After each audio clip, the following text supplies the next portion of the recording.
We're making sure that we're not obligated to the inmate, that we're not dependent on the inmate. But that's why we're put in this position. We have to be better than them. Because if we don't respect ourselves, we can't expect the public to. How you guys doing today? It's Anthony Gangi, host of Chair Talk, and I want to continue this discussion that we had yesterday related to taking onus of the choices you make, taking responsibility for your actions. And we talked about how some inmates may manipulate their families by making their families feel responsible for the negative choices that the inmates made. And it also brings a sense of guilt onto the families.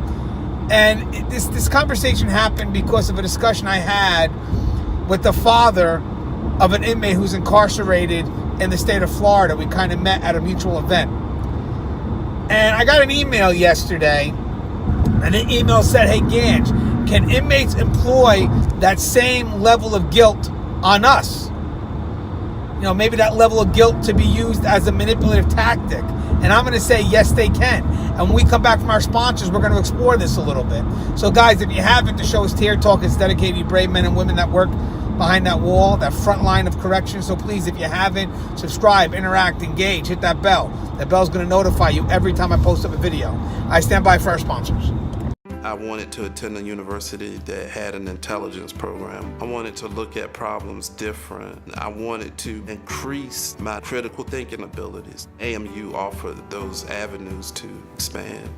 Obtaining your degree as an adult, you're actually paying yourself and investing in yourself. You can't put a dollar on it, it's priceless. It's something that can never be taken away from you. American Military University. Learn from the leader.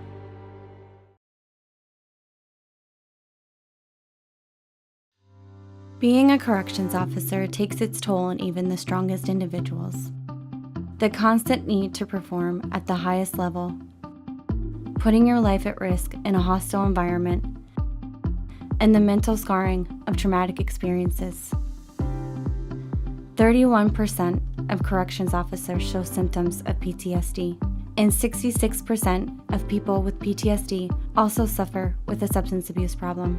The Transformations First Responders program is specially designed to help veterans and officers heal from the grips of addiction and PTSD in a comfortable, supportive, and serene setting. You are not alone. If you have questions about the services we offer, give us a call at 866-762-8454 to get more information on this affordable and life-changing program. Thank you guys for listening to our sponsors. So again, we had this great conversation yesterday talking about responsibility and how if we're going to create true change in an individual, they have to take responsibility for their actions. And that's why I encourage families to, when they visit their relative who's in prison and that relative tries to push some blame on their loved one, you have to nip that. Because ultimately, if you want us to change that individual has to see themselves as being responsible for their choices. Plus, you know, that family member's leaving with a sense of guilt every day for whatever choices this inmate made. And now you're holding on to that sense of guilt, so it's not even healthy for the family member either. So at the end of the day, when the inmate tries to employ that route, you got to give it right back. Negative. You're responsible for the choices you made. And then that helps us create some avenue to rehabilitate, because again, person has to take ownership so we can move forward. So now, as a family member, you're not enabling them, and that helps us with what we got to do. So the email that was sent to me was like, "Hey, Gange, can that be employed on us, the sense of guilt?" And yeah, guilt can be used to manipulate a staff member. So if you have inmates that are caught doing something wrong, they're going to try to get out of that charge. And they want to get out of the charge because they also want to get out of that sanction that comes with the charge. So right off the bat, they may just originally deny doing it. Like, I don't know what you're talking about. You didn't see me do it. Whatever the case may be, just outright denial. If that doesn't work, they may try starting to put the blame on somebody else. So either way, both actions, there's still no sense of responsibility from the inmate. No sense of onus to the actions that they did. When all attempts fail at trying to get the person to drop the charge that they're going to write, they may make that staff member try to feel guilty for the sanction that comes with the charge. So again, I see an inmate doing something foolish, I write him up. The inmate, whatever, I didn't do it, whatever, we know you did it. Or, hey, this person is the one that really did. No, that's not true. We know that this stuff belongs to you.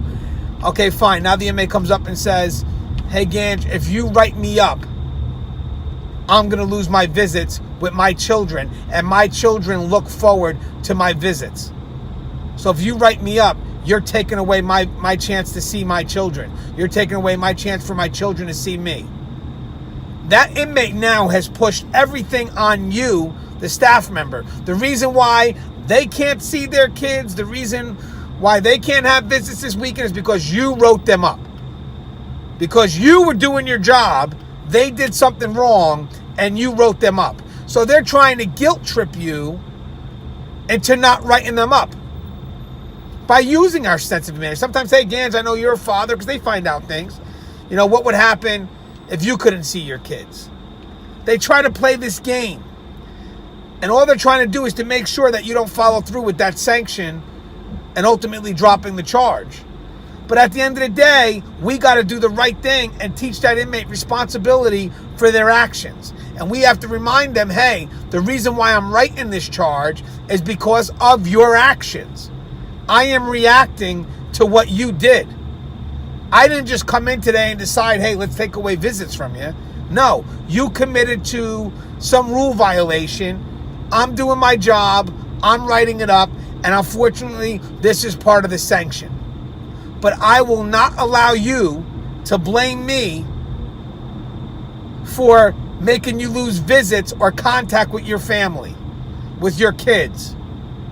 That is on you. That is your actions. So when the inmate decides to try to employ that tactic, you got to put it back on them. You got to make them aware that the sanction came because of your actions. You are 100% responsible for the sanction I am writing.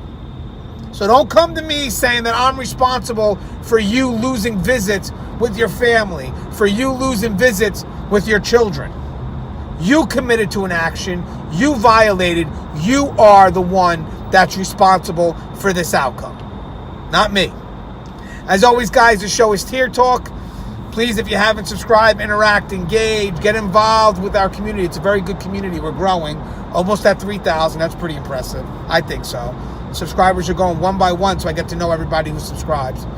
And as always, guys, stay safe. Love you guys.